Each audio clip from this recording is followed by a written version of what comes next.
High everyone, welcome back to another mini blog plus what I eat in a day. আর আমি স্নেহা, তোমরা দেখছো Sneha's little corner of the internet. একটি সত্যি কথা বলো তো, বাড়িতে যদি কেউ না থাকে, কে কে আমার মতন এরকম পাগলামি করো? আজ তো মঙ্গলবার, ঘুম থেকে উঠে দেখি আকাশটা বেশ মেঘ করে আছে, মনে হচ্ছে এখনই বৃষ্টি নেমে আসবে। আমিও স্নান করে বেশ ভালোভাবে পুজো দিয়ে মাদের জন্য বানাচ্ছি লেবুর শরবত।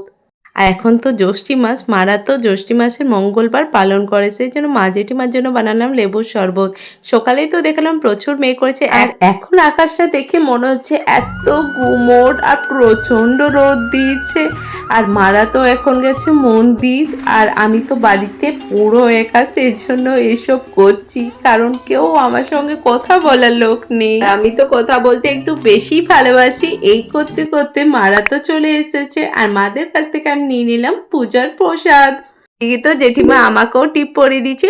এরপর বলো তো, কাদের কাদের বাড়িতে কি কি নিয়ম পালন করা হয় এই জ্যৈষ্ঠী মাসের মঙ্গলবারের জন্য আমাকে কমেন্টে জানিও। আর এখন তো মা আমার জন্য খাবার বানাচ্ছে, আর আমি প্রত্যেক মঙ্গলবারই ভাত খাই না, রুটি খাই আর সন্দক নুন দিয়ে।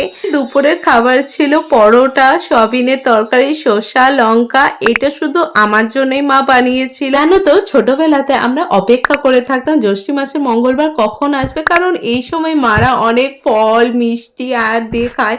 আর আমাদের তো বেশ ভালো লাগতো, ছোটতে কি থোড়ি এত বুঝতাম, বাট এখন বুঝি। সো অনেকদিন নেল পলিশ পরিনি, তো একটু নেল পলিশ পরে নিলাম। তা করতে দেখে হাতে আমার প্রচন্ড ট্যান পড়েছে। শুধু তো হাতে নয়, মুখেও প্রচুর ট্যান পড়েছে আর পিম্পলসও বেরিয়েছে।